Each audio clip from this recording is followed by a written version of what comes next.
Assalamualaikum warahmatullahi wabarakatuh. Saya Daniel Ditya Maulana, peserta Latsar CPNS 2025, Angkatan 7, kelompok 1 dengan NDH 03. Saya akan presentasikan tugas analisis efektivitas kinerja berdasarkan tupoksi. Yang pertama, tugas auditor ahli pertama. Berdasarkan Permenpan RB Indonesia Nomor 48 Tahun 2022, tugas jabatan fungsional auditor ahli pertama yaitu meliputi melakukan pengawasan intern melalui kegiatan perencanaan, pengorganisasian, pelaksanaan teknis, pengendalian, dan evaluasi. Berdasarkan peraturan menteri tersebut, uraian tugas seorang auditor ahli pertama meliputi satu, mengidentifikasi data atau bahan dalam rangka penyusunan rencana strategis, pengawasan intern, penyusunan rencana pengawasan tahunan, penyusunan substansi teknis dalam peraturan atau pedoman pengawasan intern, atau penyusunan kebijakan pengawasan intern. Dua, mengidentifikasi data informasi dalam penugasan pemberian keyakinan yang meliputi audit kinerja, audit dengan tujuan tertentu, audit investigatif, atau penghitungan kerugian keuangan negara, review, evaluasi, atau pemantauan. Nomor tiga, mendampingi atau memberikan keterangan ahli dalam proses penyidikan atau peradilan kasus hasil pengawasan dengan kompleksitas rendah. Empat, mengumpulkan dan mengklasifikasikan data tindak lanjut hasil pengawasan intern. Lima, melaksanakan penugasan konsultansi terkait pengawasan intern, tata kelola, manajemen risiko, dan pengendalian intern yang bersifat teknis operasional dengan kompleksitas sedang. 6. Mengumpulkan dan mengidentifikasi data dalam rangka evaluasi hasil pengawasan intern, penyusunan ikhtisar hasil pengawasan intern, telaah sejawat, penerapan standar profesi auditor di unit pengawasan intern, atau pelaksanaan penjaminan kualitas pengawasan intern. Yang ketujuh, mengumpulkan dan mengidentifikasi data dalam rangka penelaahan atas pengaduan masyarakat, permintaan aparat penegak hukum, atau kegiatan penelaahan pengawasan lain. Berdasarkan ketujuh tupoksi yang tadi saya sampaikan, saya menangkap ada beberapa isu efektivitas kinerja berdasarkan tupoksi tersebut. Saya di sini mempunyai 5 isu.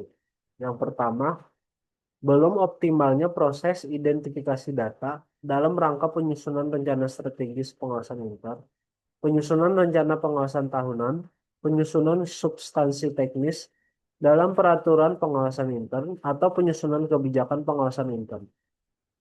Isu yang kedua, belum optimalnya proses identifikasi data dalam penugasan pemberian keyakinan yang meliputi audit kinerja, audit dengan tujuan tertentu, audit investigatif, review, evaluasi, atau pemantauan. Isu yang ketiga, belum optimalnya sistem pengumpulan dan identifikasi data dalam rangka penelaahan atas pengaduan masyarakat, permintaan aparat penegak hukum, atau kegiatan penelaahan pengawasan lainnya. Isu yang keempat, belum optimalnya proses pengumpulan data tindak lanjut hasil pengawasan intern. Yang kelima, belum optimalnya proses pengumpulan data identifikasi dalam rangka evaluasi hasil pengawasan intern, penyusunan ikhtisas hasil pengawasan intern telah sejawat, penerapan standar profesi auditor di unit pengawasan intern, atau pelaksanaan penjaminan kualitas pengawasan intern. Dari 5 isu efektivitas kinerja berdasarkan tupoksi yang tadi saya sampaikan, saya menapis isu tersebut dengan metode APKR. Dari tabel yang Anda lihat sekarang, Isu-isu tersebut akan diuji dengan penilaian metode APKN. Berdasarkan metode tersebut,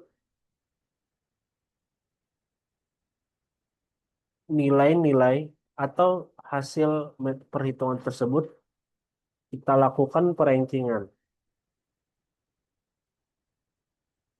Yang bisa Anda lihat dari tabel tersebut, isu belum optimalnya sistem pengumpulan dan identifikasi data informasi dalam rangka penelahan atas pengaduan masyarakat, permintaan aparat penegak hukum, atau kegiatan penelahan pengawasan lainnya berada di nomor satu. Di nomor dua, isu yang menjadi nomor dua adalah belum optimalnya proses pengumpulan data tindak lanjut hasil pengawasan intern. Isu yang menjadi ranking 3 yaitu belum optimalnya proses identifikasi data dalam penugasan pemberian keyakinan yang meliputi audit kinerja, audit dengan tujuan tertentu, audit investigatif, review, evaluasi, atau pemantauan. Setelah dilakukan tapisan menggunakan metode APKL, maka akan mengerucut menjadi 3 isu. 3 isu tersebut diambil dari skala perankingan yang kita lakukan dengan metode APKL, yaitu yang berada di ranking 1, ranking 2, dan ranking 3. Setelah ditentukan 3 isu yang menjadi ranking 1, 2, dan 3, kita akan lanjut menganalisa isu dengan metode USG. Dengan metode ini, isu belum optimalnya proses identifikasi data dalam penugasan pemberian keyakinan yang meliputi audit kinerja, audit dengan tujuan tertentu, audit investigatif, review, evaluasi, atau pemantauan, memiliki skor U dengan nilai 3, S dengan nilai 3, D dengan nilai 4, dengan total nilai adalah 10. Lalu, isu belum optimalnya sistem pengumpulan dan identifikasi data dalam rangka penelaahan atas pengaduan masyarakat, permintaan aparat penegak hukum, atau kegiatan penelaahan pengawasan lainnya memiliki skor U dengan nilai 4, S dengan nilai 4, G dengan nilai 4, dengan total nilai adalah 12.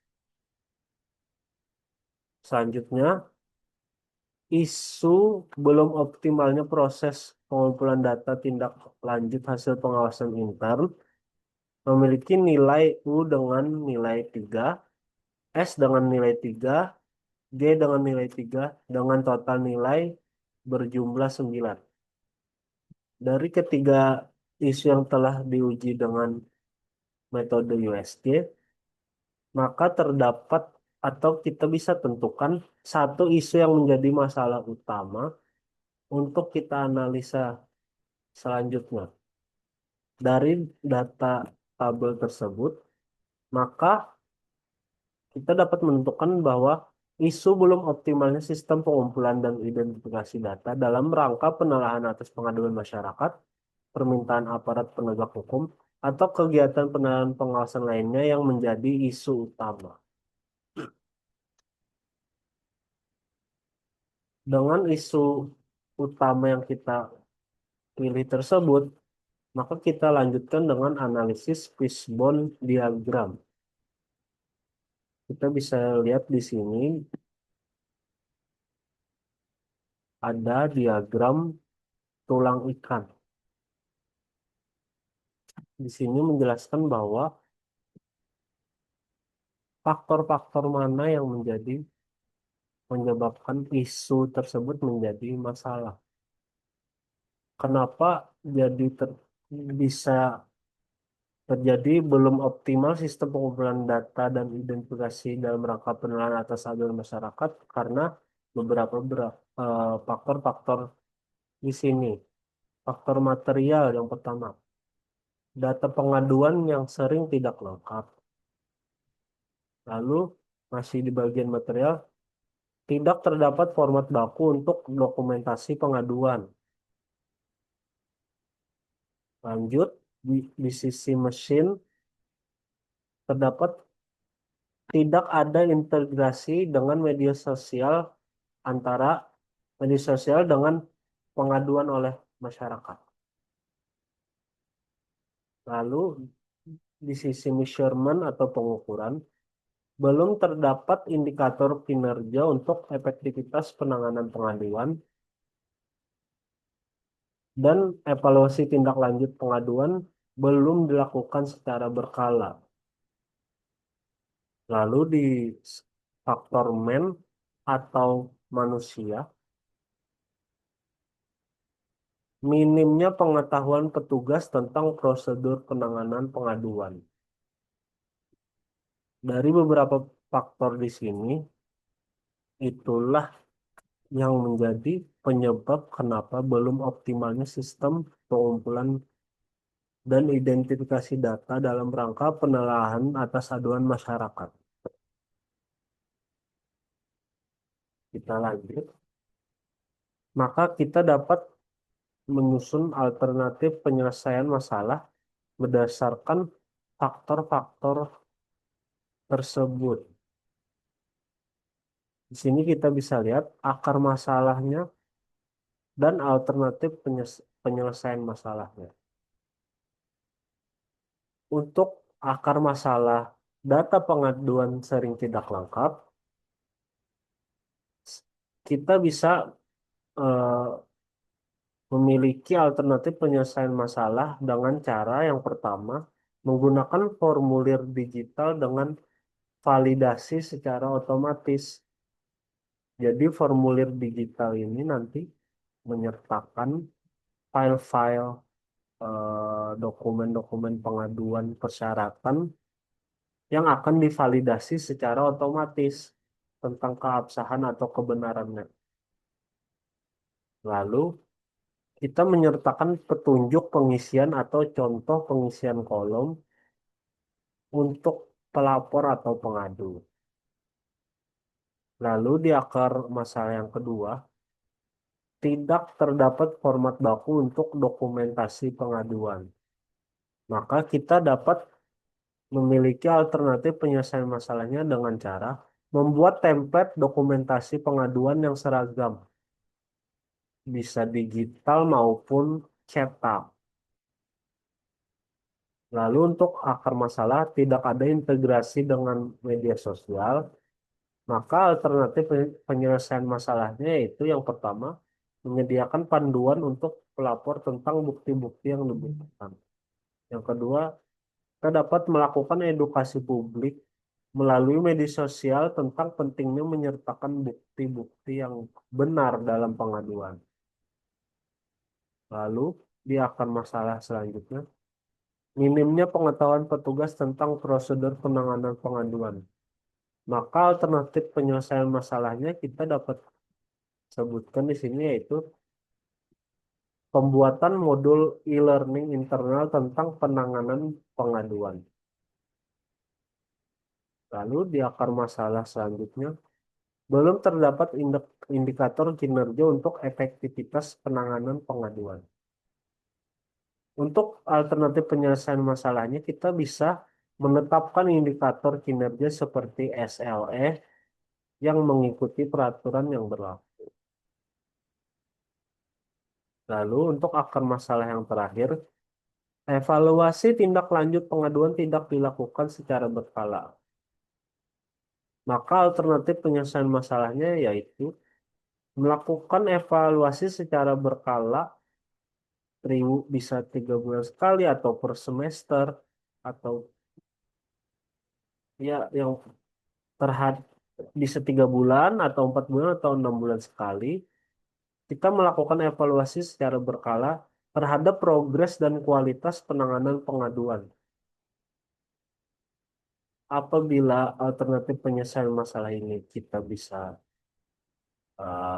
lakukan, maka itu akan menciptakan optimalisasi sistem pengumpulan dan identifikasi data dalam rangka penelahan atas pengaduan masyarakat. Sekian presentasi dari saya. Salah hilap mohon maaf. Wassalamualaikum warahmatullahi wabarakatuh.